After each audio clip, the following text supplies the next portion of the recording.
It's a wonderful day in the neighborhood. It's a wonderful day in the neighborhood. Would you be my neighbor? Could you? Would you? Morning, a deaf family. That would be predicated by the fact that we would see each other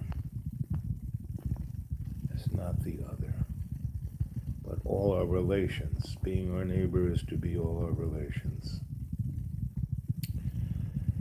And we are in the sixth day of the 90 days of the Calahuga. One of the things I got paid for, when I talk to people, they go, "Well, what school did you go to?" And I start naming off the institutions, Cornell, UNC, Duke, Carnegie Mellon. Well, did you matriculate? Did you get a degree? Did you pay money? Is it worth it? Well, I went to those places because I was brought to them by people who wanted me to study with really amazing people, not to get a piece of paper. My daddy and mommy didn't pay for it, they didn't send me there. I didn't go to those institutions to make my family. Well, Al got a degree at Harvard. No, because most of those degrees are paid for by your parents. My education was a journey, and it was given to me, not so much given to me, but offered to me. But for people like Grandpa Stahl, Uwe Kluwer, Madame Uwe Kluwer, George Christie, who put up the first Intelsats. He started that institution. Billy Kluwer, who discovered the background radiation and had brought the modern art of Europe to America at the Armory Show, that is now the Museum of Modern Art. And Marion Tulin was on the board of Lincoln Center, trying to Juilliard, got me into Hofstra University. She was the head of the theater department there.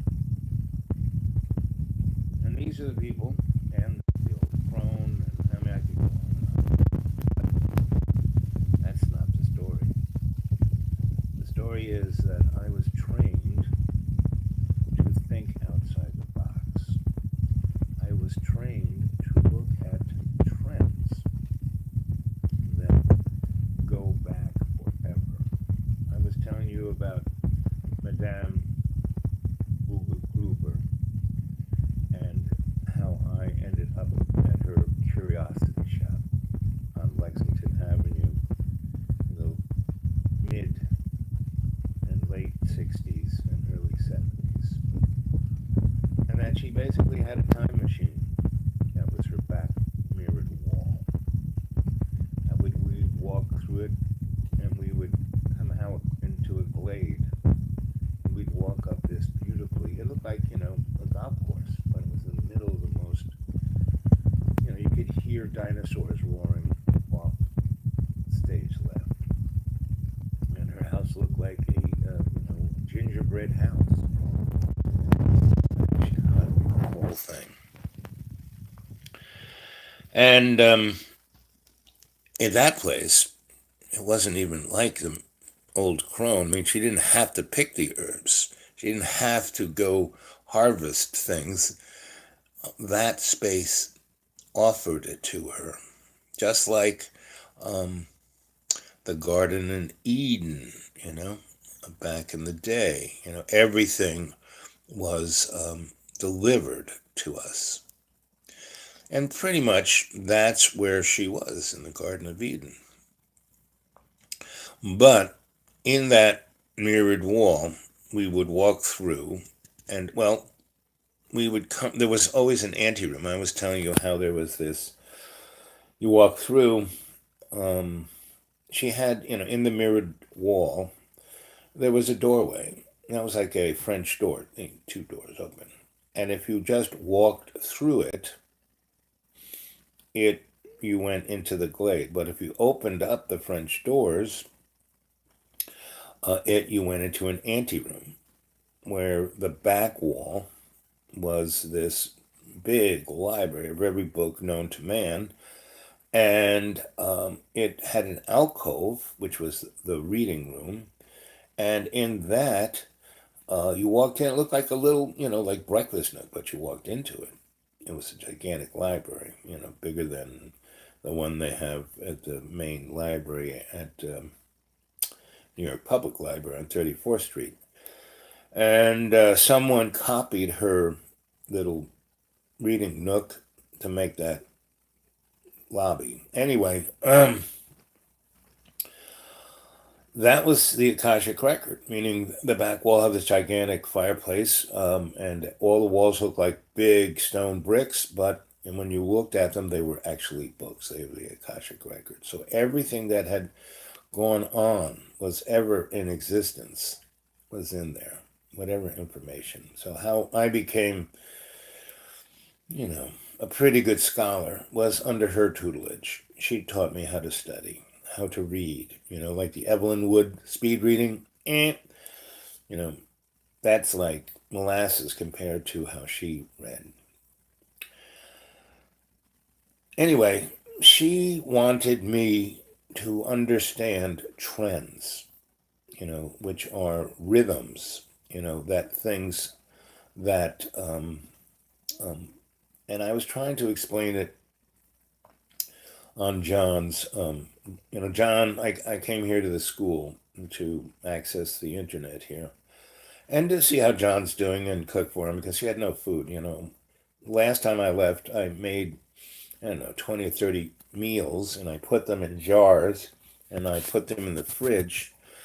And I was away for 3 weeks. And when I came back, everything that I hadn't really sealed up in the jars, even though they were in the refrigerator, he had eaten nothing that I had made for him. I mean, he eats it when I make it for him, but he always says, "Did you spit in this? Did you piss in this?" He saw me make it. He saw me brought the groceries in. He saw me chop the vegetables up. He saw me put them in the frying pan, and then he eats them.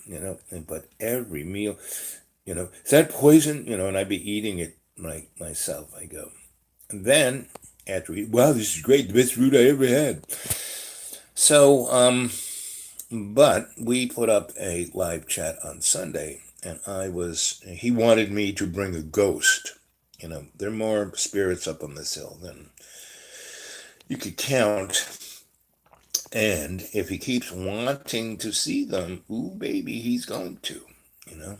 And that's what this hill does, meaning it brings to you what you want. I wanted enlightenment and service to humanity, and I might have thrown in a little bit like, the hill and the universe take care of me. Meaning, I'm living on 300-400 bucks a month, and my diabetes medicine and my all the other things that are wrong with me cost, if I went just off the cup with the prescription and took it to CVS, which I did about a month ago, and they wanted $4,800. Now, I paid this for 1 month.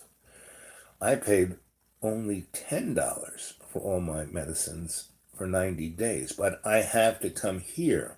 So if I'm, there 200 miles away, I have to drive 200 miles to come here because I got myself hooked up to a nonprofit HMO, a real nonprofit that sees how much money you have, and then they charge you, and I have no money, so I pay virtually, 10, $20 every time I see them, no matter what they do.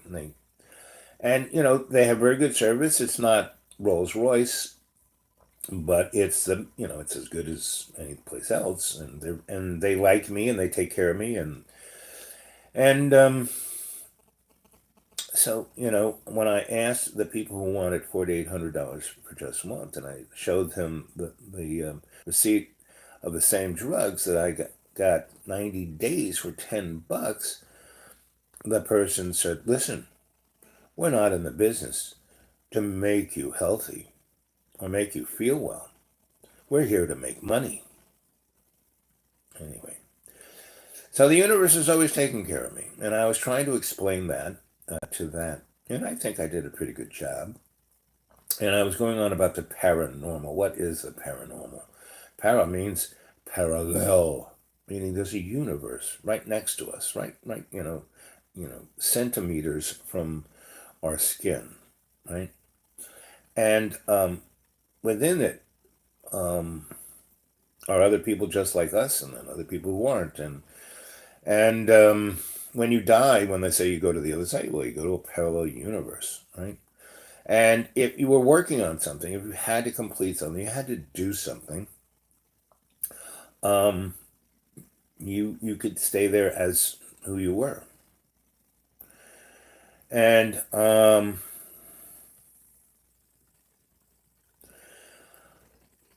so listen to the story, little girl. So there's a parallel universe, and when we see ghosts, what it is that it's our spirit, and we're on the other side. And instead of taking care of business there so we can ascend, we long for the illusion of this universe. And I am telling you that's what a ghost is. And that's why they look like a ghost, because they're not here in their form, they're here in the astral form. And they're also here in a kind of dazed confusion.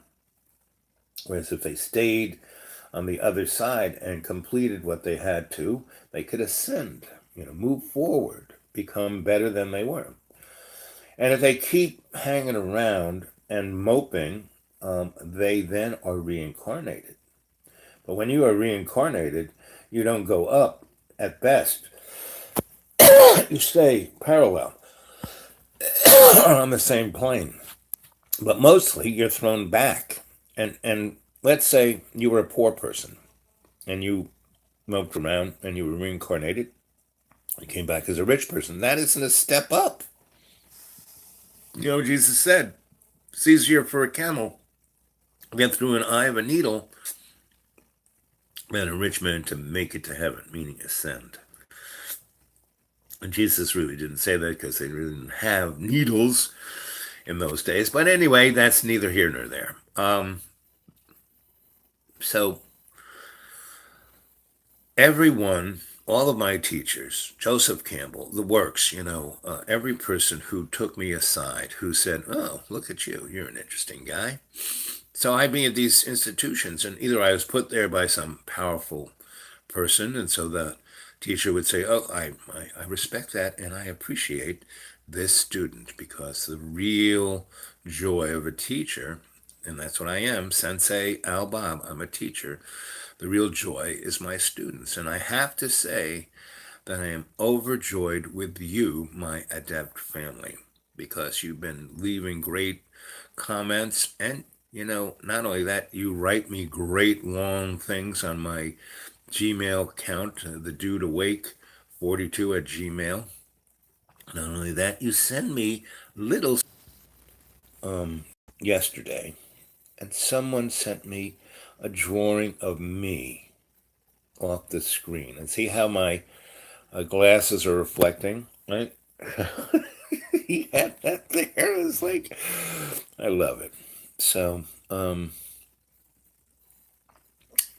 it's, I'm just giving you a heads up. And there are a lot of you guys who are really smart and really reading stuff, and when I talk about this or that, they too know. Like there's a woman in England who knows David Icke, and that was a real made me smile because I met David Icke when he first started, when no one knew him, and he was going to these conferences.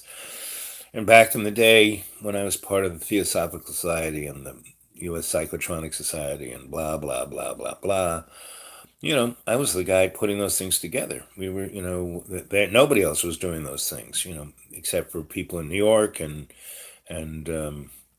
L.A. and San Francisco and a few other places, and in Europe. And now they're everywhere, which is great because everywhere can go. But you have to realize those conferences, again, I keep telling people, don't believe a word I say. You have to look it up yourself. So you go to these conferences and all these people lecture you, and you go, wow, that's what's going on. Kind of, you know. David Icke is right on, and Chris Hedgens, go read his books or go to YouTube and look at him. Man, he'd turn your hair white. You know, Joseph P. Farrell, Linda Moulton Howe. I mean, there's a ton of them, and that's why the internet is so great. That's why I love YouTube. These are great resources, but again, you have to use them as your stepping off point. So anyway, why we have earthquakes and crazy weather and all the above is because it's not just our little planet, our little solar system. It's also the effects of other, it's like these parallel universes. Not only are they little doorways into someplace else that we come and go in, but they also reflect energy. So Nikola Tesla discovered with his Colorado Spring experiments. You should go Google that and see what you can find out about that. He discovered the dynamics of wireless transmission of electricity and information, and not only that, in that he discovered the torsion. You can't pronounce certain vowels and consonants if you only have 6 teeth in your head. Torsion fields. And they were first discovered when they built these big generators, especially Edison with his clunky DC generators and his dynamotors. One of the big problems was sinking them because they would make these fields. You didn't even and that's what a field equation's about. So these torsion fields would be made at the end where the armatures are of the generators, and it would change time and space. Some guy in the 19th century swimming around with this thing, and time slows down, time speeds up, things pop out. It's like, what the heck? And that was kind of what the Philadelphia experiment was. They took that to, they pushed it, right? And the Nazis did the same thing, and that's what the Thule and the Vol Society did in the 30s. That were the precursors of the National Socialists, and energies and entities came out and communicated with these people, and those people were changed, and manifested what we got today. The end of World War II, the German folk people, Volk, Volkswagen, the car for the people, Volk were bombed into the Stone Age, but the Nazis used it as a springboard, and they came into our country through the Operation Paperclip. Go check that one out. And took over our government, and then used our government. That's why they put the United Nations in America, They used our government as the corrupting element of the planet. So that's why we find ourselves where we are today. Anyway, so as I was tutored in the understanding of patterns and trends, these things, they started. See, most people think everything's linear, and if things were linear, you'd have a beginning, a middle, and an end, right? And at certain points, you could stop, and there would be no patterns. But because everything is all at once, meaning the Big Bang and the end of the universe is all at once, and because our spirit selves can't get anything out of that, I mean, it allows us to jump off in that everything at any place we want. And that's why we have these parallel universes, because, from the Big Bang to the end, there are all these slices, right? And those are the parallel universes. Anyway, I was explaining this last Sunday, and John was being John, and but again, John is the canary in the social coal mine, and if you were as patient as I, you would see that John's interruptions aren't interruptions; they're actually kind of, the grammar. If you read anything, some people comment on my writings and have for years. Well, you can't spell. Oh, you don't know. You don't use any pairs, but you use all these semicolons. What's bottom line? People who use Twitter and put all caps and stuff like that. What it is, the word spelling. If you take it back to Sumerian, spelling is a spell. If you're so hung up in the grammar and spelling of things, then you're not really writing anything. You're just doing the grammar and spelling of things. You don't grok or grasp the trend of my writing. And everything I do, I don't know if I hope you've kind of figured out everything I do for a reason. When I start these videos, I'm usually quiet and breathing, and that's because I'm in prayer. And everything, I think if you go back to some of the videos of me, my see, John has the John Birmingham channel, and I am when I appear on it, that's my program. You know, like I Love Lucy was on CBS, but that show was Lucille Ball and Desi Arnaz at Desi Lou Productions, right? And CBS was happy that they were there because they were getting eyeballs and selling, advertising. John can't, relate to that. Even though he does, because when I say, good, okay, we won't do it. When he like complains that he's doing all the work, and why should he do it? Because all it is making me famous, and I'm the star, and he wants to be the star. All he ever wanted to be, and so last Sunday I said, hey, you be in the pic, get in the picture. And he set everything up. He pointed the camera. I didn't touch anything. Yet he took that down because you couldn't see me. I was off to the side. I said, John, you could have gotten in the frame. You could have stood in front of the camera. I told you to. And and then the other thing that he complains is that a number of the audience was, who is it? Tell that guy to shut up. I'm taking notes on what Sensei Al is saying. Well, you should say that. I mean, actually, you should pull his chain even more. You should go on his channel and really pull his chain because John needs to wake up. That's what I'm trying to do because he has such a great potential, as do we all, you know, because we are all our relations. Anyway, so this Callahoogie thing is a trend, a dynamic, and back in the when 2012 happened, everyone, oh, it's the Mayan calendar, everything's going to stop, oh, it's going to end, oh, no, you know, um, what was really good was, I hate it when I forget people's names, but the guy who wrote Communion. Um, the first big book about being abducted. And then it was big success. They made a movie. Christopher Walken was him. Boy, Christopher Walken playing me. I can't even do it. But anyway,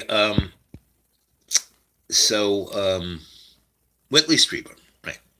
So he writes this book 2012 because after he wrote 5 books about aliens. People stopped reading him, so he had to pay his rent. So he's a pretty good writer. He's a pretty interesting guy, and so he wrote this 2012. So the book starts off. It's they're in the TV studio and they're counting down to 2012, and when 2012 is supposed to happen, it's supposed to be the end of time, right? So, boom, nothing happens, and everyone, ha ha ha! Oh, see, it was nothing happens. No, that was just the kick off of the Caliuga of the trend. It was like the roller coaster was just at the top, and at New Year's 2020, so we've been going down, then 9/11, then, George W. steals the election, but it didn't matter because there's no difference between Al Gore and George W. I went to a prep school where these guys went to prep school, and I went to, you know, prep school with people just like them. Austin Hurst, Eddie Merrill, Ricky Lynch. I went to school with the richest people. Joseph Kennedy, which was Robert Kennedy's middle son, was my roommate. And he was proud that he never read a book. He used to turn that light up. He didn't want to really just go to sleep. He wanted, the lights to go out so he could masturbate in bed. But the and kids, we all masturbate in bed, so it's no big deal that he was. But he would say, "Why do you read so many books?" And I said, "Because I like to learn things." And that's been, if I'm addicted to anything, or it's I want to know things. Why, didn't I go to those schools and matriculate and get a, as my mom would say, a very important job, meaning making a six-figure salary? I didn't want that. I wanted to know. I wanted to not only know, I wanted to be like my grandma who knew the people who knew. I wanted to be like Grandpa Stahl. I not only wanted to know the people who knew, I wanted to be the guy who they kind of owed a favor because without thinking or without caring or without, writing a contract saying you owe me this, they owed me. And that's why when I walk into a room, I kind of own it. And I don't say, "Oh, look at me." I don't like walk in like, "Woo, woo, woo." I just kind of, I'm there. Just like being on YouTube. I'm just here. Anyway, so Sunday, we did that, and I think John was very happy with the show. He was, "Boy, that was great," blah blah blah. But then he went back and looked, and he hated the way his face looked, and he didn't put his makeup on right, and his hair was too dark, and he just was upset with it. And then when people commented, only positive things and questions about what I was saying, and basically told John to shut the fuck up, he took it down. And he kind of told me in a way that I should, he wanted something, he was like in a mood, and so it was like a mean thing, you know. When I talked to Jimmy C, which is Johnny John Boy's Jimmy, Jimmy C is the smart one and the compassionate one. We're all many things. We can all, the things that people, like the guy who got really, really irritated at me, was he got really, really irritated at me for being me, you know? And he could only see the things he was irritated about, not all the great things I did for him. I got a septic line in. I got, I did a ton of stuff. I saved his barn, blah, blah, blah, blah, blah. But no, it's because he couldn't find his hole punch that he lost his if you watch that thing, he went on for a third of the thing about a staple remover. A thing you could go to the Dollar Tree and buy for $1. And I said, "Buddy, why didn't you just go to the Dollar Tree?" And he lost his mind. No, anyway. And when it all came out, like weeks after that, when he was still here, and he got nothing done because he just went on and on about that. And And what happened was he actually found everything he lost where he had put it. But did he apologize? Mm-mm-mm. And that's why I don't have to really attack people or get upset with people or try to, win the argument because, that's why I put that video up because it shows that guy was tormenting himself, you know, more than I could ever have. I mean, I do a good job of tormenting people by just being me, but and being sweet. You know, I was in a town called Boone, North Carolina, which is where I have to drive to make a phone call from the deep green. And it is the whitest town you ever want to see. And that school is the biggest hipster school. And, when I say certain things, it's not to be mean or cruel or prejudiced. But, the majority of the students at that school are fat lesbians. Now, I love lots of fat lesbians. There's a woman, I mean, there are a lot of fat lesbians on the YouTube who I really love because they're proud of who they are and they really wear it, right? But the girls at this school and boys too who are pretending to be fat lesbians are not really wearing it. I mean, they're not being it. They're not, as James Brown would say, I'm black and I'm proud. No, they're wearing it like it was the newest fashion statement. I hope you're getting what I'm saying. Anyway, so this town is totally hipster town, and everything about that town is about the comfort and convenience of those students. Because as a state student, I used to teach there, like in the early '80s. Well, didn't teach, lectured. Big difference. I never, I only kind of teached, like I'm teaching you. Didn't get a paycheck for it. But lecturing, I did, or my research, I did get, they did pay me. Anyway, so I was there, and it was a cute little town, and it was a teacher college, and it had about 1,100 students, right? And it was just the sweetest, kindest, great place, but it was too cold and it snowed all the time. And when they said, "Hey, you want to teach?" I said, "No way."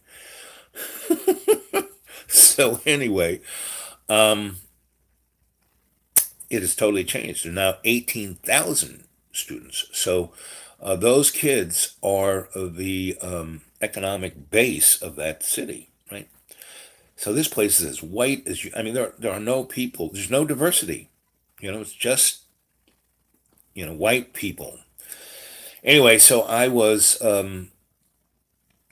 basically, you know, um, so that's the town I go to make a phone call. The only place I can eat, and the food there is dreck.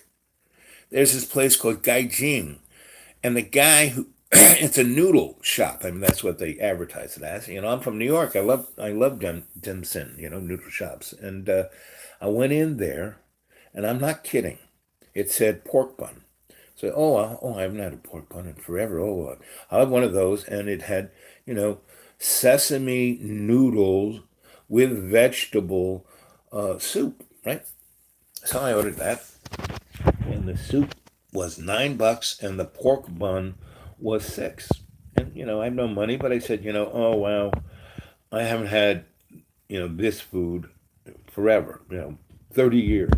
So I'll splurge, and when you're poor, if you just and sick, and what you eat will either kill you or make you healthy, you can still have that chocolate chip cookie, but just one, not a whole bag of them. Anyway, so I ordered that, and the pork bun, and I'm not kidding you, was a frozen biscuit with a hot dog in it, with ketchup on it, with hot sauce. It was like, what? Then when they brought the bowl, and I'm not kidding you, it was Chef Boyardee SpaghettiOs, and they took a potato peeler and peeled, the stringy bits of celery. They put that on top of it, and I was like, it's just like, really? So I say, hey, where's the manager? And so the kind of little girl went off, and this guy comes back, and he was the owner. He goes, what's wrong? I said, I'm not paying for this. He goes, what do you mean? I said, this is dreck. He goes, well, what's dreck? And I said, it's the stuff that's remaining in a septic tank after it's been pumped out. The stuff the septic tank guy won't touch. That's this stuff. It's dreck. And he was, well, at Gaijing, we are. I said, moron, do you know what Gaijing means in Japanese?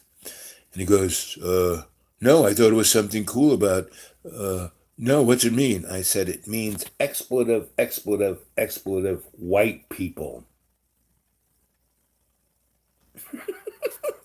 And that says it all about Boone, North Carolina. Expletive, expletive, expletive, white people. Anyway, so I'm in the parking lot of or I'm pulling into the parking lot of the, what should we call it, Walmart's. And food in North Carolina is kind of expensive compared to here in or Tennessee. And Tennessee, the other amazing thing about Tennessee, has the highest taxes on things you buy. And the taxes on food are double. So poor people. Anyway, so I'm pulling into the parking lot of Walmart's, and this woman is like in the middle of the road. Nobody can go. There's cars on either side, and so I'm coming from a direction where I actually can get by her, and she's in the middle on her cell phone, and people are honking, and I just say, okay. So I go slowly by her, but I put, as I'm doing maybe 3 miles an hour. I, instead of blowing my horn, I put it in neutral, and my car, makes a lot of noise when you rev it up. And I rev it up right next to her, like, and she like freaks out because she didn't even see me because I was coming from a different direction that wasn't blowing my horn. So I kind of, right.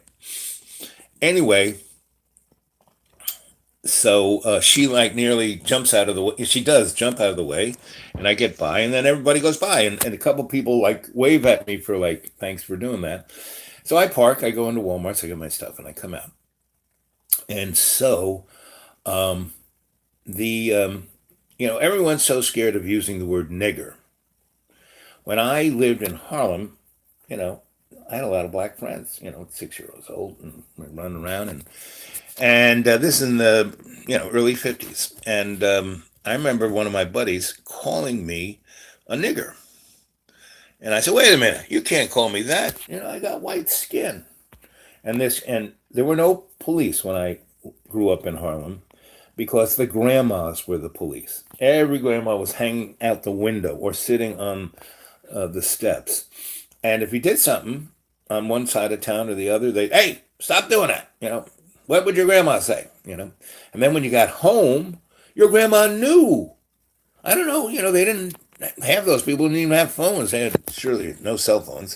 It was like the drums, right? Anyway, so this kid calls me a nigger.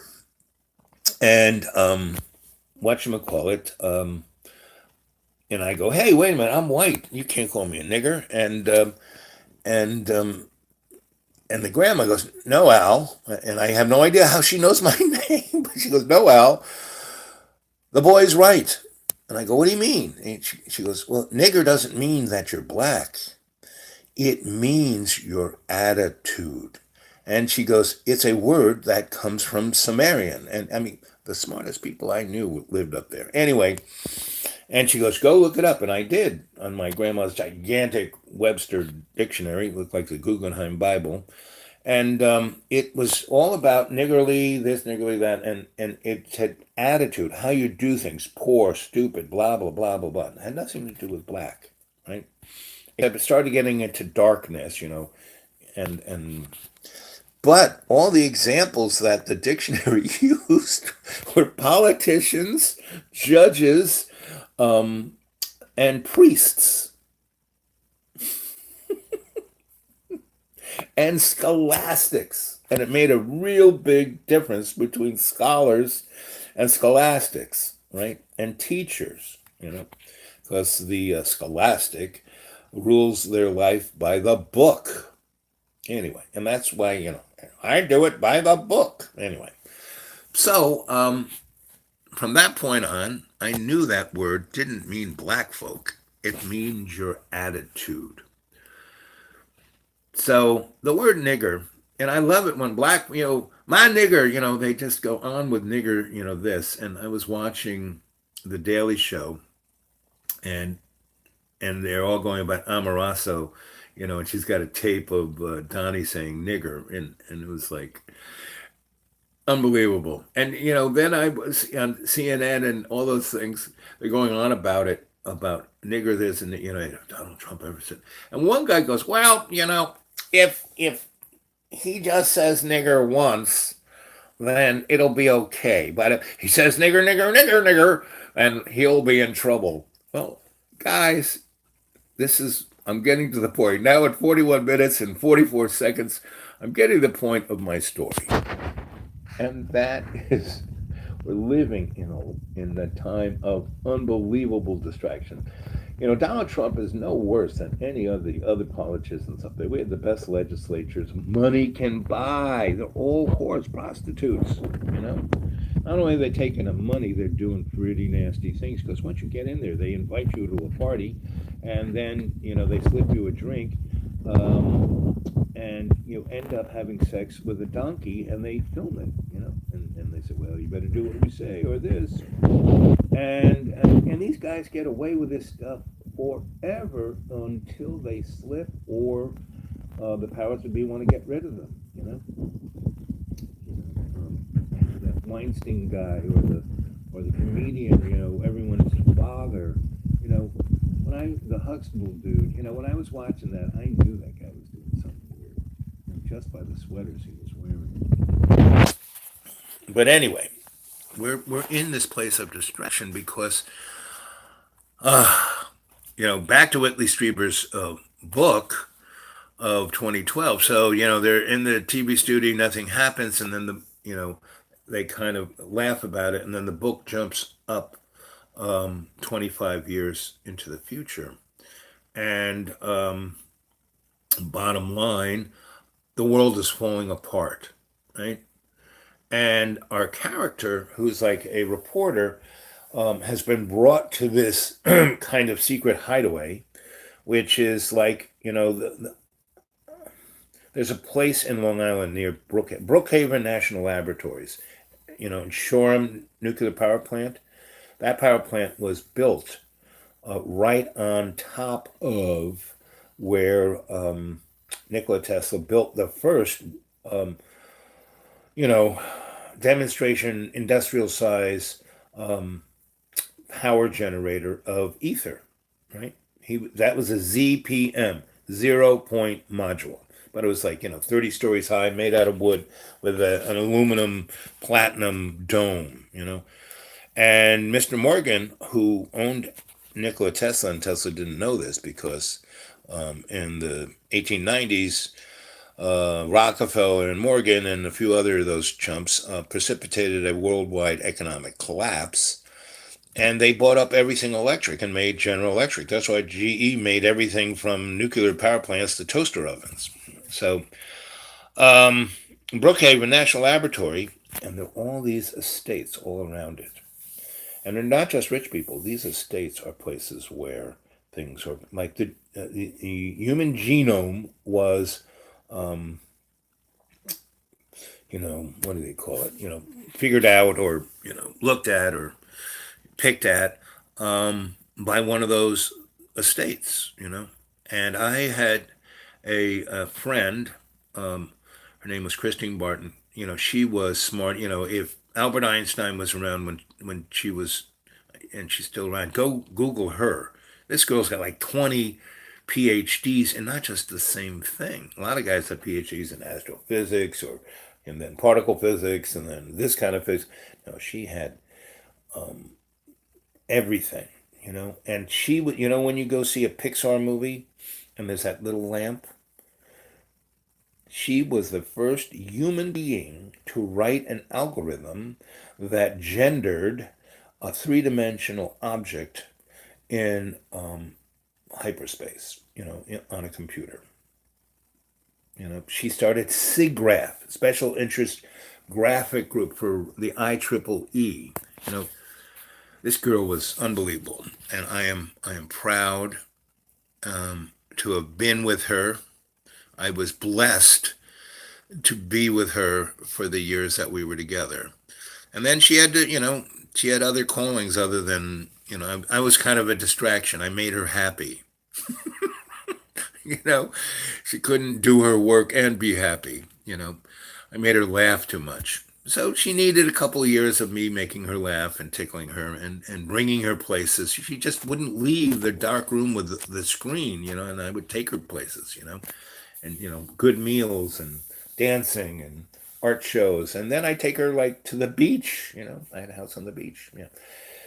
So I'm proud, honored, and humbled to have been her comrade and sweetheart. And people go, well, why did you have a girlfriend? Well, I have a girlfriend whenever I want one. I just have to walk someplace, talk to somebody, and if we spark, well, there you go. But I've had such luminary women in my life, like Madame Uga Kluber. It's like when you have people like that in your life, you don't settle for second best. Masturbation gets rid of whatever needs. And, I was very blessed to have real sex education in sixth, seventh, and eighth grade. Because they said, hey, masturbating is not a problem. Don't feel embarrassed, don't feel shame. They pretty much were saying, don't have shame about sex. Because if you don't have shame about sex, you won't be perverted. That guy Mike Pence. I won't go to lunch with another woman unless my wife's with me. Well, what the heck is going on in that guy's mind? Have you ever noticed how much Mike Pence looked like Donald Sutherland as the president in Hunger Games? Maybe we're giving a little, you know, told up front what's heading our way. Anyway, so get okay, 48 minutes. See, it only took me 48 minutes to get here. So here we are, 2018, August, whatever, what is it, the 11th, 12th, something like, maybe, oh, the 13th, maybe.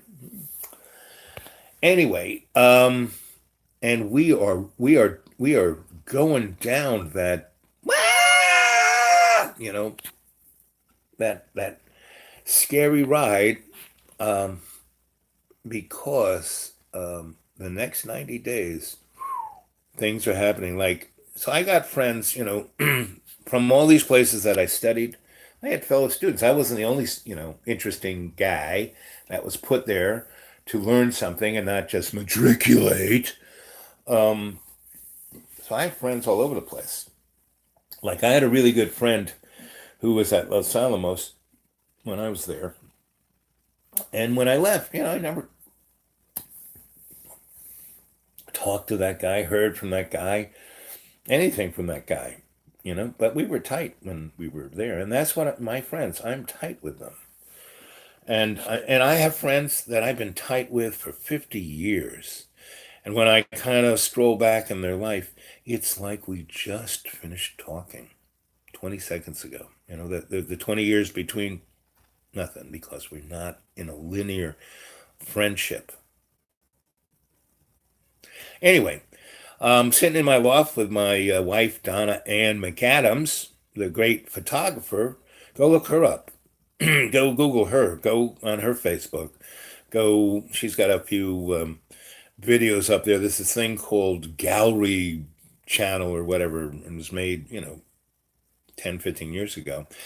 And if you go look at that thing, you will see why art has died in America. But anyway, they do a thing on her. And so she was my first wife. We got married in London. And one day I'll tell you the full story because that would take like 5 hours. But Donna's another woman, great woman in my life who I was proud to be part of, proud to be her springboard. Not so much, I mean, she did amazing things before she even met me. I mean, she came from this little, cracker house in Long Island. Her dad was a genius, but because he didn't go to college, he was taken advantage of. She lived in a, 900 square foot little box in, Islip somewhere. Mom, dad, and two brothers. She had, a room the size of a postage stamp. And her mom was a dental technician, and she didn't have daycare, so she'd take Donna to work. And Donna learned how to be a dental technician. She was working for her mom's boss when she was like 9. It was just like me, being an electrician at 9. And so she got paid and she saved her money. And at 16, she bought herself a little Volkswagen and drove across the country to San Francisco and got herself into the Art Institute and got a Bachelor of Arts in Photography. And then she got into the Art Institute and got a master's in photography, and she was Annie Leibowitz's first assistant, and she was the queen of the Rolling Stone darkroom. All those front pages Donna printed. That's pretty impressive, like somebody before, in her teens and early 20s, right?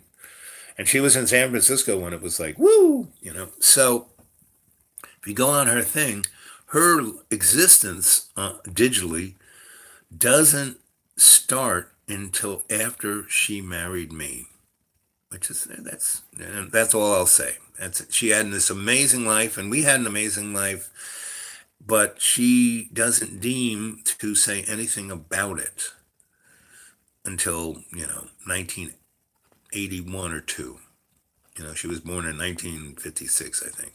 She's 5 or 6 years younger than me. Anyway, so Donna, again, she's another woman.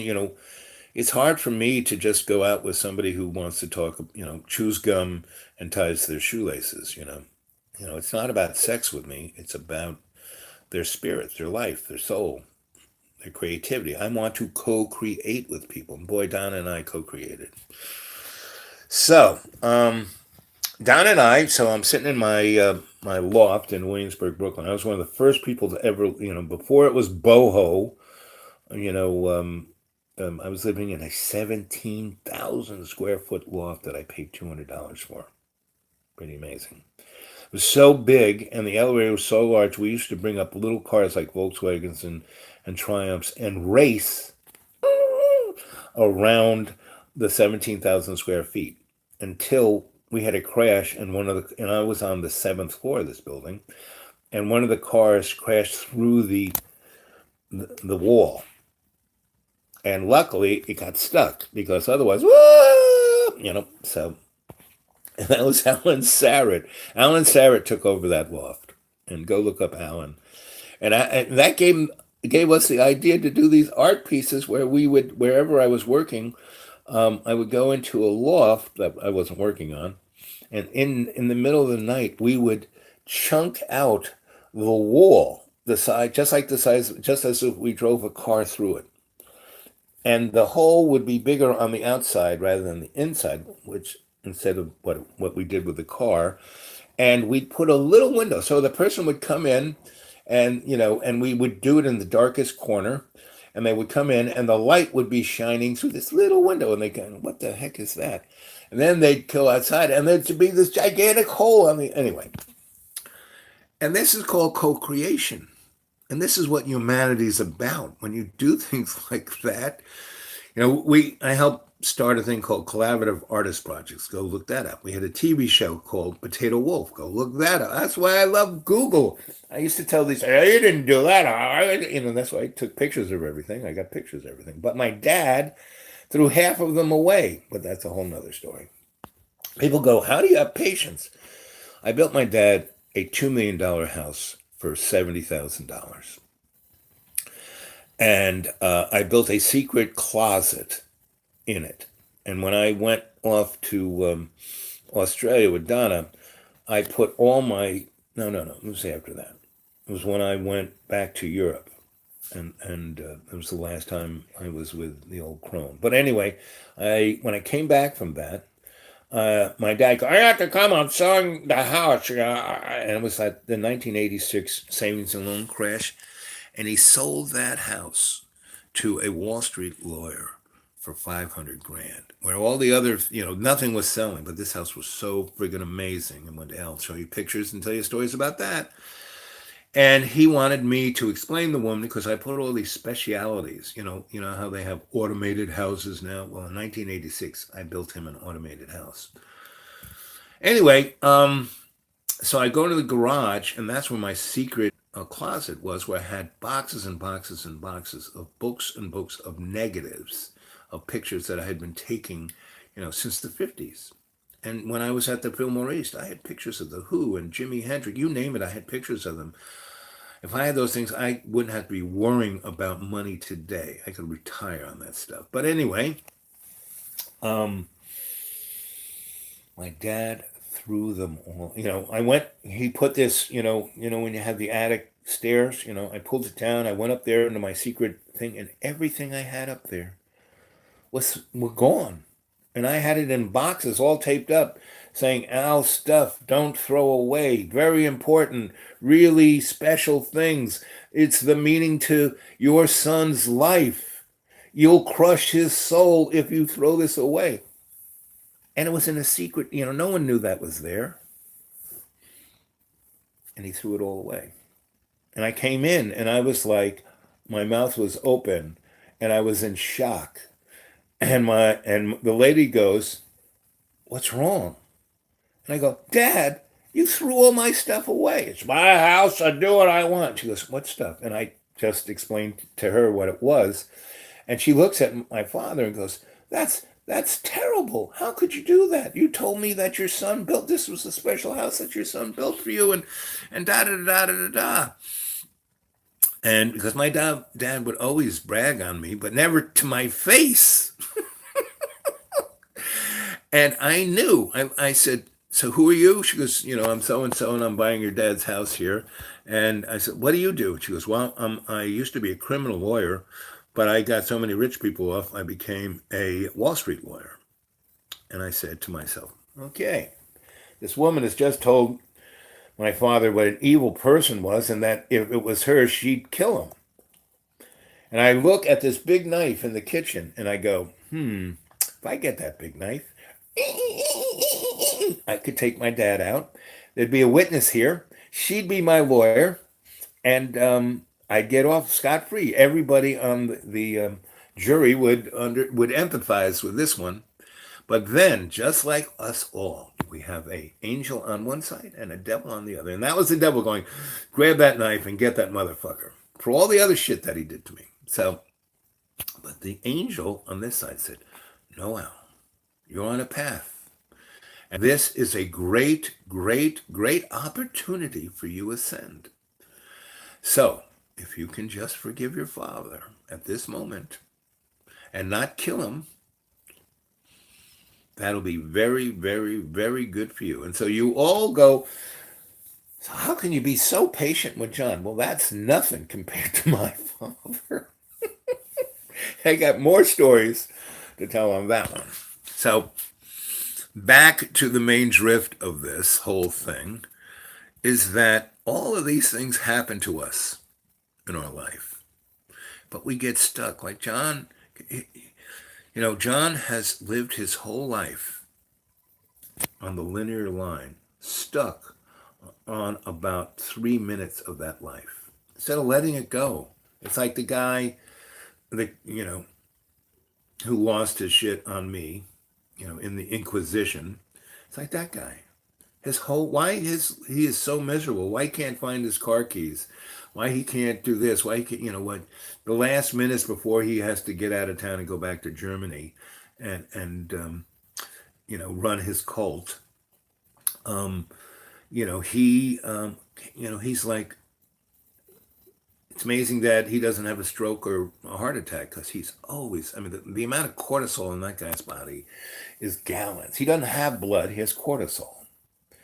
And that's where we are right now. Our whole planet, our whole solar system is whacked out, is out of phase, is out of balance. And because this has happened, just like John, over and over and over, why do you think our solar system, Earth isn't Garden of Eden? This was a low rent planet. There was a planet between Mars and Earth that was like Eden. It was called Eden. That's where everybody was. All the myths of Eden come from that place. That's where, the spirit of that planet, love, Gaia, God, whatever you want to call it, gave you what you wanted, and that's, Moses knew how to kind of trick that. So he and the tribes stayed in, I have to go check. I've been listening some hour and a minute. And whoops. I hit the wrong button, sorry. But I'm cooking something. So the whole secret to cooking is don't burn it. Okay, let's see. How does this look? Not bad, eh? What do you think? My thumb is. How about that? Rotate the screw rotating. How about that? Perfect. We turn it down. We turn it off. How about this? Ooh, look at those guys. Potato pancakes. And this is the food I'm making for John. And he goes, did you poison that? Did you spit in that? Did you, And then he eats and goes, wow, that's great. Anyway. How's it bacon? Oh, it's doing pretty good. So here we are. We're in this time. I'll stay in the kitchen. We're in this time when I'll go outside.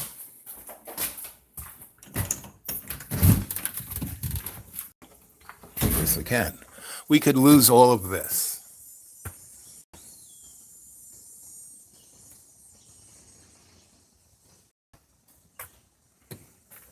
Because we don't appreciate it. And it's like relationships, when a guy and a girl get together, what's the thing that really, makes people break up? It's because they don't appreciate each other. They stop it. And that's why if you base your relationship on sex, of course you're going to lose interest because, the best person to have sex with is yourself, all the women I've ever been with kind of knew that, And the fact, I remember my second wife said that my first wife said that I was the best, vibrator she ever had because she didn't have to change the batteries. And my second wife, she intimated the same thing. And I remember my first wife, I knew she liked women, before she did, because she loved oral sex from me. She just thought that, and that was, so that's because I was being attentive. I wasn't waiting to, come and roll over and go to sleep. So, because sex to me was, I like the cuddling and kissing and nuzzling more than anything, So, here we are at and this ain't the zenith of humanities because we've been around 200 million. We are entering into a time, the next 90 days, 10 months, 18 months is what's going to happen is going to make everything like 9/11, World War II, Pompeii, all of that seem like child's play.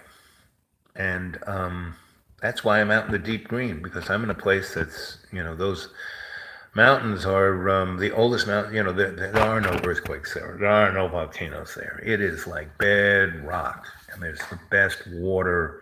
And no one's fracking. There's no pipelines. There's nobody there except really, really, really poor people. So there's no rich people. So there's no interstates, no highways, no business, no commerce, no nothing. And the poor are poor folk. Anyway, so we're coming up to it, and so that's why we have Donald Trump as our president. He was put there. All our legislators are put there to distract us. That's why he tweet. Canary in the coal mine. And that's why I keep saying, kids, let's get the band together, because the only thing that's going to stop this is like in Whitley Strieber's book, 2012.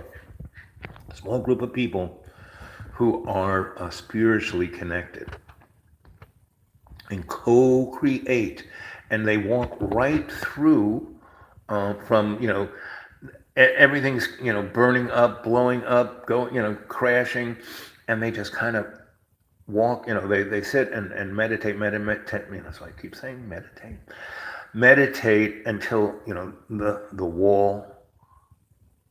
They walk through it into Eden. So that's why once John gave me the great opportunity to get a hold of you guys, and that's why I keep putting, it takes so much time to do. No, it doesn't. I mean, if I can do this, anybody can do. I'm just a monkey with a Bic lighter. So,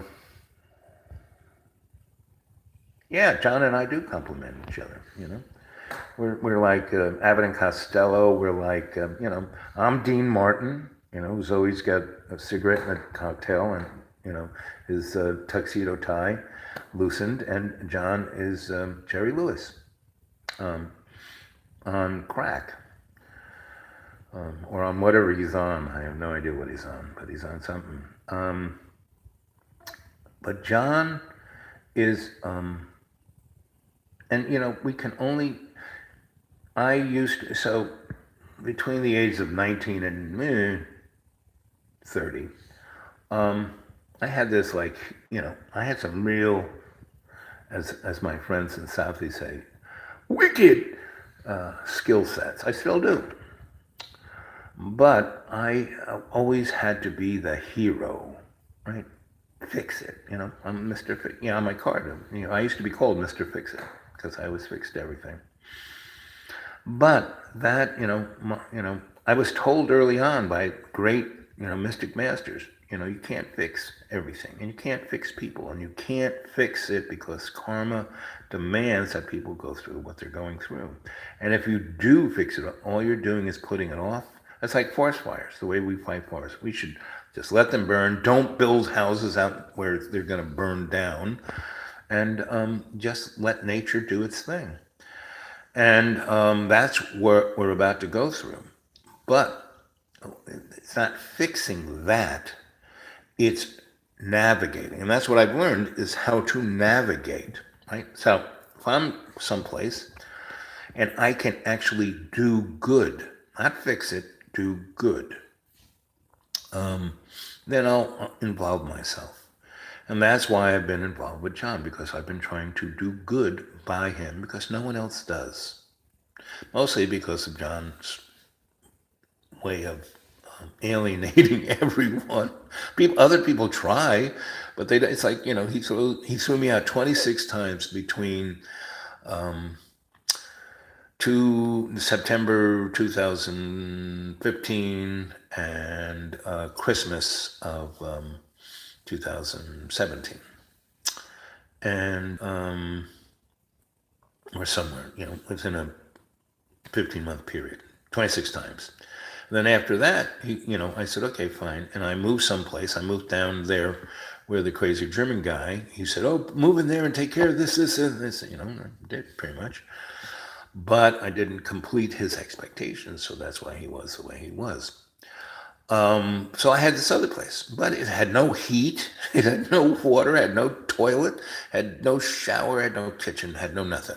It's okay, but it wasn't like being under a tree. which is like how I am now. But I navigated, and I wasn't too. And John would come to and beg because his YouTube, nobody watched his stuff, but everybody was watching the stuff we did together, and he begged and begged and begged. So I did, however, I probably did 30 or however many I did with John. And, they all went at least 1,000. Some went 60, 90, 100,000, and he makes money off that. Never saw a penny. He never puts my name on. He never links any of those to my channel. He never gives any kind of credit. All he is jealous that all they want to do is talk about you. You're the, why should I do that? And so that's why this one we did this Sunday, which was quite relevant and important, he got rid of, because he did not appreciate what information was. What he wanted to look good. He wanted people to say, boy, John, boy, you look good like a movie star. And they didn't, though. They told him, well, shut the fuck up. So, but John is all of us. John's not anything bad or evil, just like Donnie Trump isn't either. Donnie Trump is just a part of us, and he is doing the karmic deal of the gods because he is the laxative of the colon of the body politic. And he is causing diarrhea everywhere, and it's just going to get worse with him. And they put him into, he's just there as a distraction, and the soap opera is going on, and it's kind of, oh, you think it's bad now, baby. So, but this is so we don't see, you go outside, you go, on my little phone, I hit weather, it tells me the weather. And then it says the UV is this, right? 8. But you hit that, and it goes deeper into what the UV is and what, Then you keep going down the tree, get to a point where anything above 8, UV above 8 on the scale of 1 to 10, 8 is deadly. And it's been at 10 for the last 3 years, every day. Why do you think skin cancer is going through the roof? And that's because in the late 40s, early 50s, the U.S. Detonated hydrogen bombs in the Pacific, and more relevantly, they put them on Nike Zeus missiles and shot them up into the troposphere, 80 miles up. And they were seeing wings up and blow it up and knock them all down. So we did that a number of times, to the point, and we did them in Australia at the Whyalla Missile Range, which is near Pine Gap, which is near and space time. And when we did the last time we did that in the 1960, before Kennedy, Russia detonated the largest hydrogen bomb ever made, right? And they were set off within seconds of each other. Like they told each other, let's see what happens when we do this, And what it didn't just blow a hole in the ozone, because every time we detonated one of those atomic bombs, even little ones like Hiroshima and Nagasaki, that mushroom cloud goes all the way up. And why it looks like a mushroom is because it's topping off at the troposphere and going out, because that's just above it is space. So bottom line, we've been eating away at the ozone since Hiroshima and Nagasaki. And there is no ozone. There is nothing protecting. But when we did this thing with a hydrogen bomb, we blew a hole in the sun. Now, we've just sent a satellite up to, we got, the majority of the satellites that we got up there are around the sun, because it's doing shit that's like, whoa, and it's a sunny day, and you're out there, you feel like you're in a microwave oven. So that's why I don't go out there. So anyway, the next 90 days, if you're living in California, you should get yourself a really sturdy table that will survive your house collapsing on top of it. And don't go outside, go under that table, you know? All those morons who have built all these underground, bolt holes, and I've worked on a few that are like, you can't believe these things. They got underground tunnels all over the planet, and they got tubes. These trains aren't running on rails. They're, Gravlev plates, and they're vacuum and they're sucked through, just like those tubes that the bank has. And they're all over the place. And you really want to live underground when the planet starts rocking and rolling? I mean, like I said, I worked on a couple of those things, and they're just humongous. I worked on this one that's near Cornell, and it's near one of the Finger Lakes, and there's a salt mine there, and they've been chunking out that salt for the last 100 years. And that mine goes from upstate New York to Ohio. And it's 1.5 miles wide, and it's about 900 feet high. And it's about 1,000 feet underground. And I went down there and worked on high voltage down there. And it was like, I was like, get me. When my boss said, you're going to go down in the pit. And I said, I did everything above it. I ran the job. I didn't do anything. I'm not going down in that hole. After I was in the uranium mine in the early 70s and nearly got blown up, so I'm not going down that hole. He goes, well, you got to go down. You're the only one who can fix this thing. And so I'll pay you $2,500 to go down in the hole. Cash. I said, and I want you to pay me $100 a minute that I'm down there. He goes, good. That's when I realized how much money they were paying him for this. That he gave me $2,500 just to get in the elevator and $100 a minute to fix it. So I spent a couple hours down there. So, come on. And I got to nose around the place because that's what I do. That's my raison d'etre, to know. and I know that I don't know. And that's, Plato said that's, the smart man is the guy who knows that he doesn't know. Anyway, so the next 90 days, kids, watch out. Get yourself a beach umbrella and spray the bottom of it with lead paint, and then put tinfoil on that and then spray it again so it stays there. And that will be your mobile Faraday cage, at least coming from one direction. You'd have to wrap yourself in aluminum and then put cotton and then wrap yourself in aluminum again to get your whole body. I did that once for a performance piece.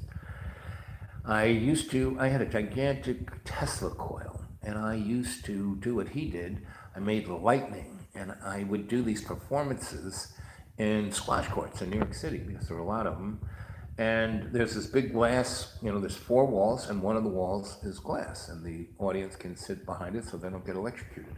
But the field would still affect them. This was back in the day when everyone kind of had long hair, even rich people and lawyers and doctors and judges.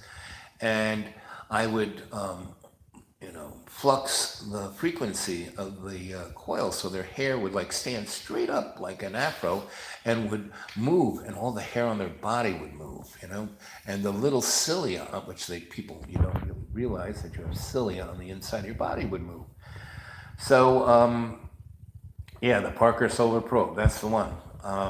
And Parker, he was an interesting guy. The reason they named it after him was he was a guy who was there with the hydrogen bombs, and he was like, oops. And we have been having things fly through the sun, not since, but almost since then. That is our little doorway, our little Stargate. So they're out there in space, big time. And forget the holes in the ground. That's for the chumps. Donnie wants to have his Space Force. Well, they already do. It's called Solar Warden. Again, it's Richard Hoagland. That's the guy to go see. I mean, all this stuff is on the YouTube. Again, don't believe any of it. Just start following the threads. Connect the dots, And then look at everything from your heart. Come from your heart. Your heart will. It's the best time machine there is. Not this. This is just the CPU. No, this is the CPU. This is the hard drive. So, I love you all. Ooh, perfect time to end it. 1 hour, 21 minutes, and 21 seconds. Now it's 28 seconds. So I'm going to say, I love you guys. This should be enough info to make you kind of think. And from this moment on, be nice to everyone you come into. You know? Okay, I'm going to finish up with the story because I left you hanging with back in Boone, right? So I nearly run that lady over. And so I go in, I go shopping, I come out, and there are these two black guys. And they drive up and park. And they kind of park where the lady is. And she is now coming, she's already out, and she's in a car talking on her cell phone. And these black guys pull up, and they're in a very nice car, and they're wearing really nice clothes, and they get out. And they're walking around. And she gets out and she goes, "What are you doing?" And they go, "Excuse me, ma'am." She goes, "Well, you park right by me. Why are you parking right by me?" She goes, and I said, "Well, the parking lot's crowded and that space was empty." And she goes, "Well, I'm watching you. I'm watching you." And I walk up, so she's like out of the car, and I go, "So guys, you're not really from here, are you?" And they kind of look at me, and she goes, You ran me over." I said, "No, bitch. If I were going to run you over, you'd be dead.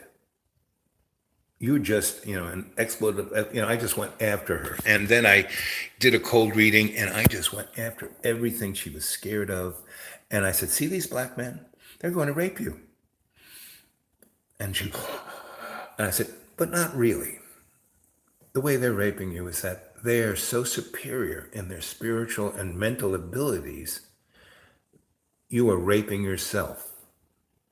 It's like you are that black man who you are scared of." And I mean, I just took her apart. I can do that. I can do that to anybody, but I don't. Because the cost of it is too much. So she gets in her car and she drives away like a bat out of hell. And the guys look at me and then they break out laughing. And I said, "So you're not from here. So guys, congratulations. You're the only two black men in this city of 40,000. And they laugh even harder. And then we start really having a good time, and they tell me where they come from, South Carolina, and the other guy from Georgia, and where they come from. I've been in their little towns or their big cities, and we have a great conversation for about 20, 30 minutes. And she comes back and she goes, "You better be gone. I've called the police about you." I said, "Really? You've called the police? Really? How soon are they going to be here?" So we waited, and the police didn't show up. But if they did, boy, I've worked for the police. I know how to speak to police. I know how to get on their best side, and they do what I ask them to do because I make their life safer.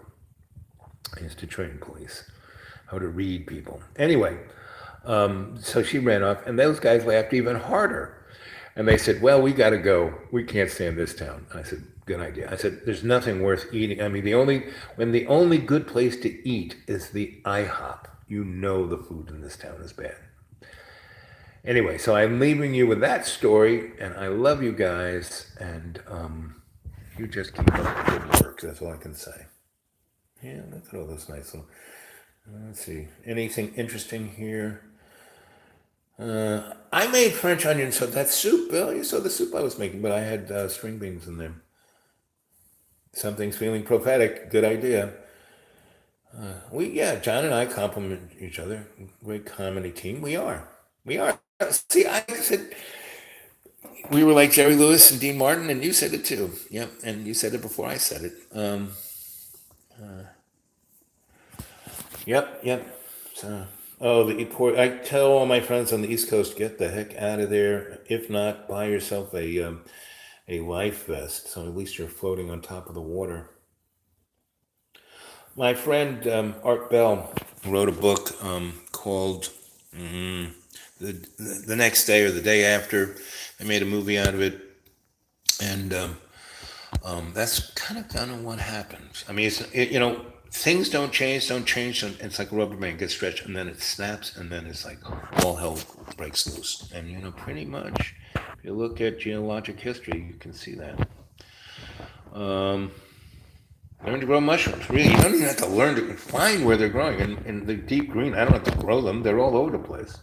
And once when you see fungi, I think if you just go back to when I did that Woodstock series, and I did the thing about how the forest is the worldwide web, and that all of the trees are connected, and the fungus that's eating the dead trees is keeping the live trees alive. Anyway, um, fungus grows everywhere. And if there's certain woods that mushrooms love to grow in, and if you get that wood and like a 2x4 of it, and you drill a hole and you put the medium that mushrooms like to grow in, and you just put that sucker out there in the woods, lay it down to the ground, within a matter of weeks, you got yourself a nice crop of mushrooms. So you don't even have to that's as far as I go with growing them. But they grow everywhere. Just like, man, I got so many berries. I am so blessed to be living. We have people come, oh, you're living in the woods. Yeah, it's like, and the freshest water. I got great drinking water. What is crust? By now. Fireball. Yep, something like that. Yep, Parker Solar. Thanks for this morning. Thank you. It's been my pleasure and my humble connection to be with my family. It's better than any Thanksgiving where we all sneer at each other. Let's see. Lady, yep. I have. Yeah, but when it's the only place you can go, I know their mushroom and spinach omelet's going to be good, and I can afford it. I get that and pancakes and all the coffee I want to drink, and I can stay there for hours, and they don't throw me out because they come over and have me read their cards.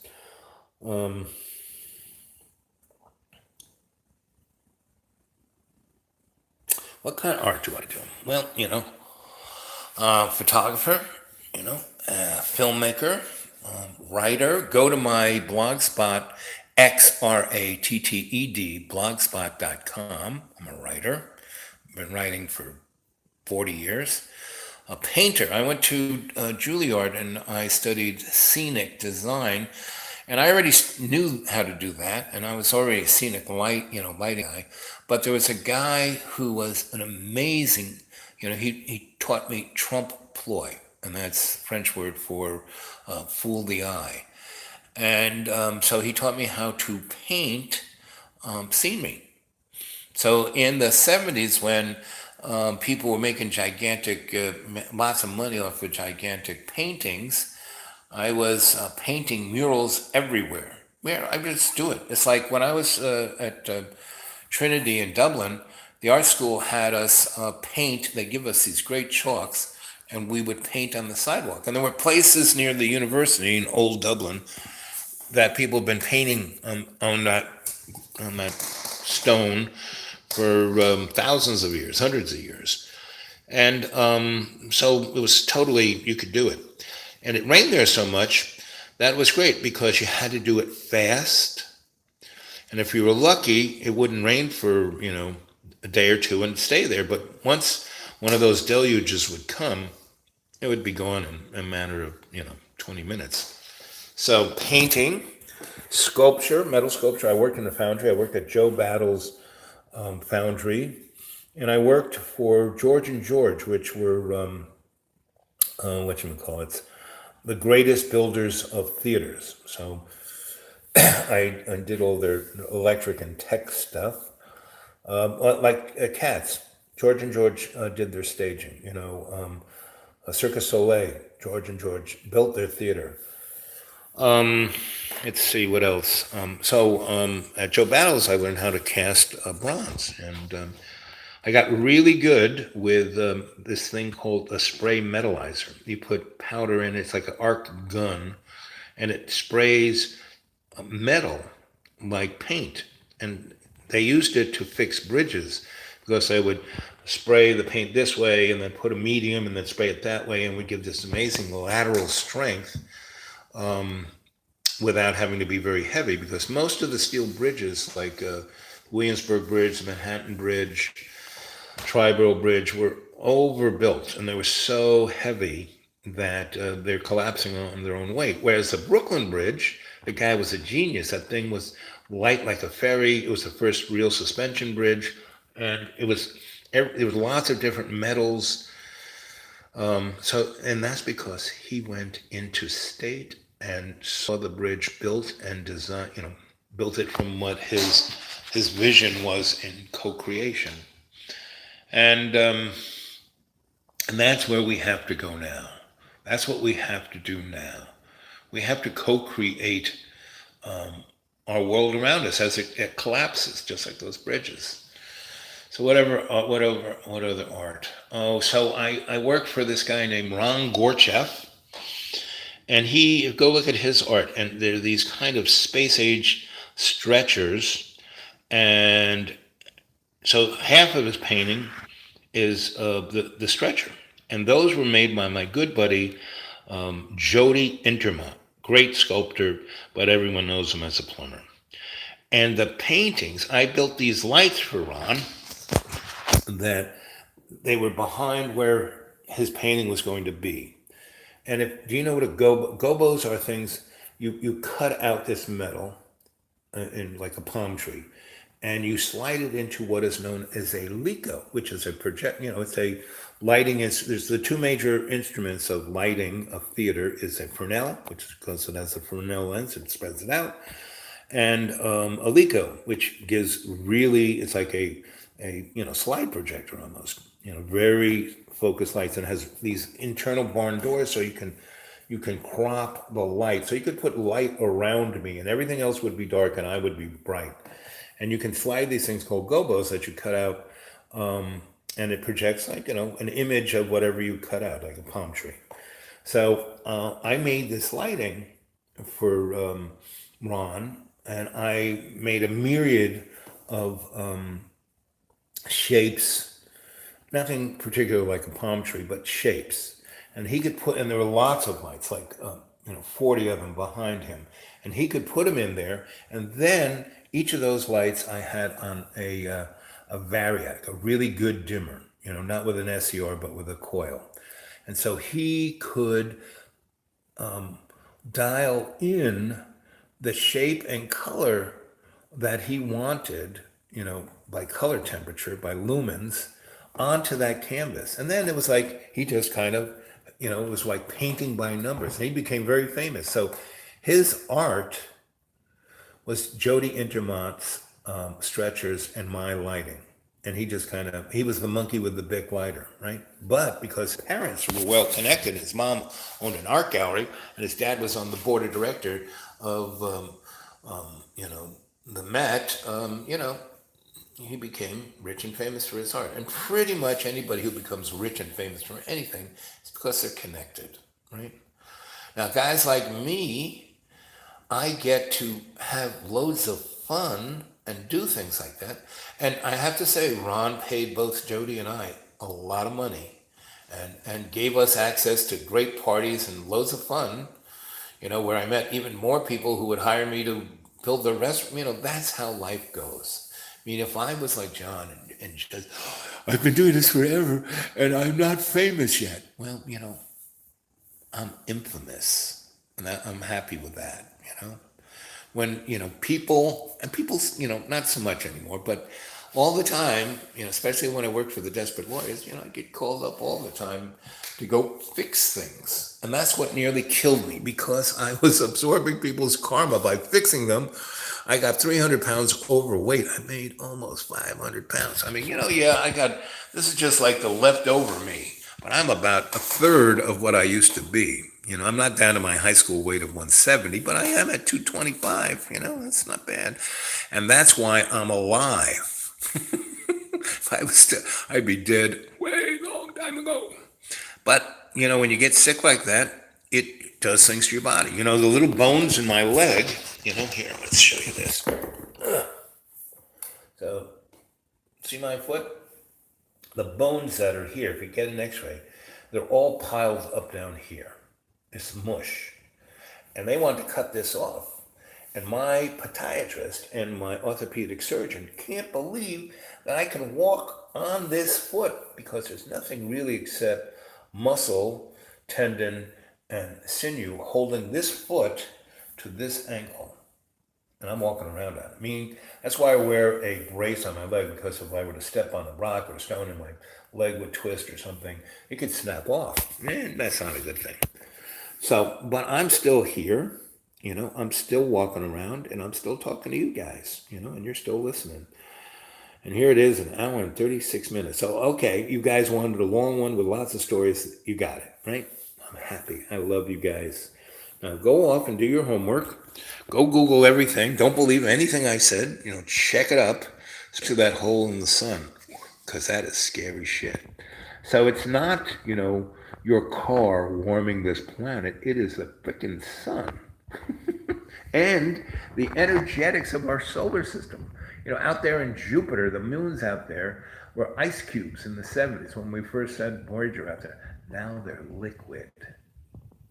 Something's going on. And they're further away from the sun than we are, and they're melting. So it's not just, the ice caps that are melting, babies. And so we're heading into so we have to learn how to navigate, not to fix it, not to be, you have to be the pebble in the pond and not the hero of the movie, It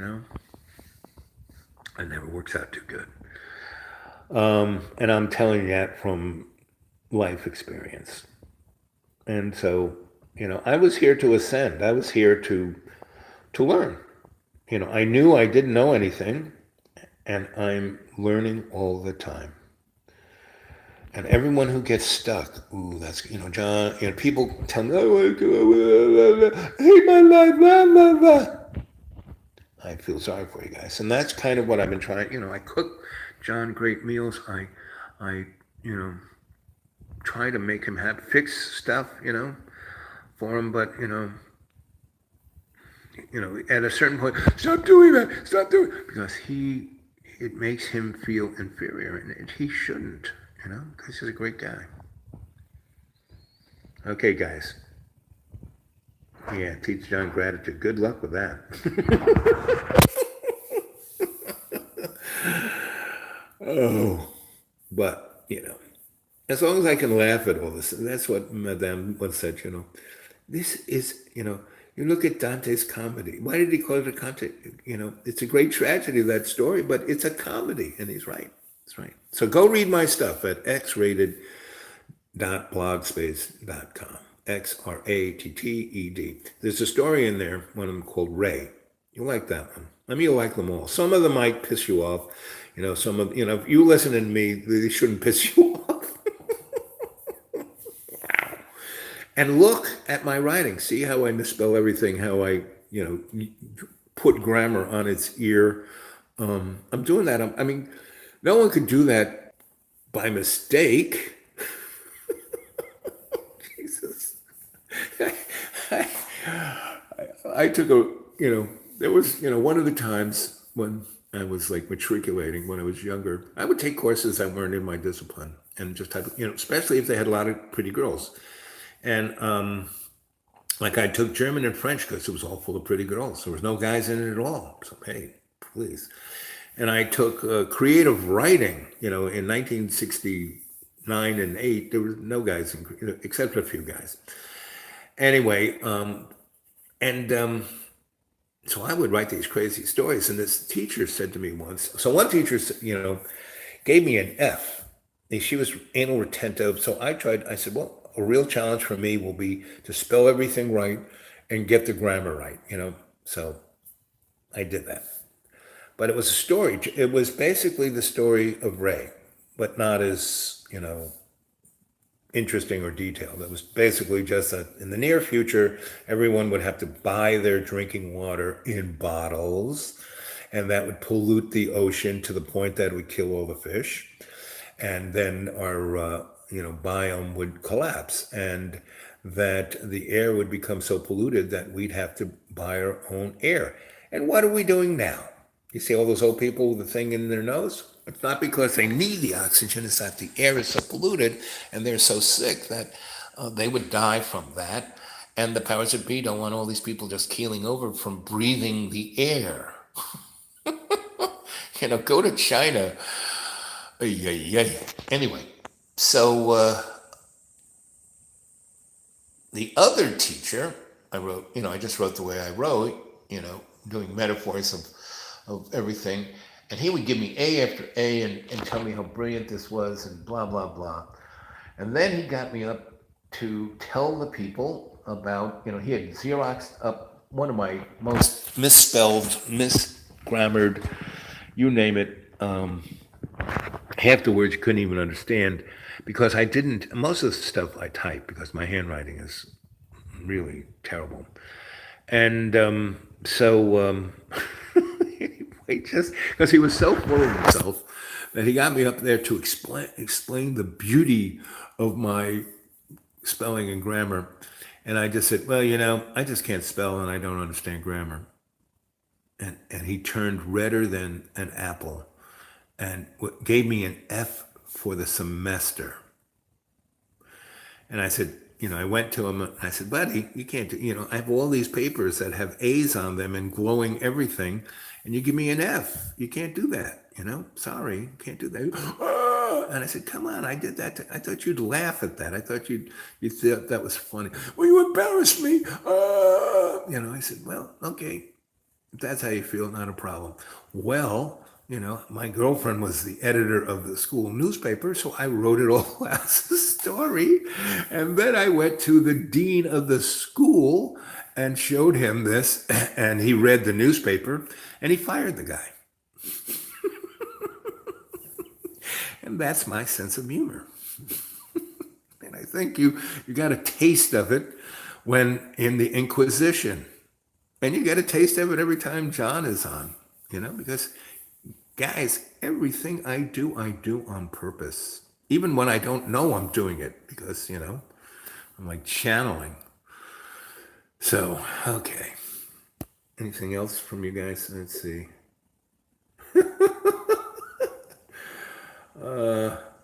What do you mean bump it up? How much more can I bump this up? Wait. Did you type a link? Type. So you guys got a good sense of humor too. I can't do that.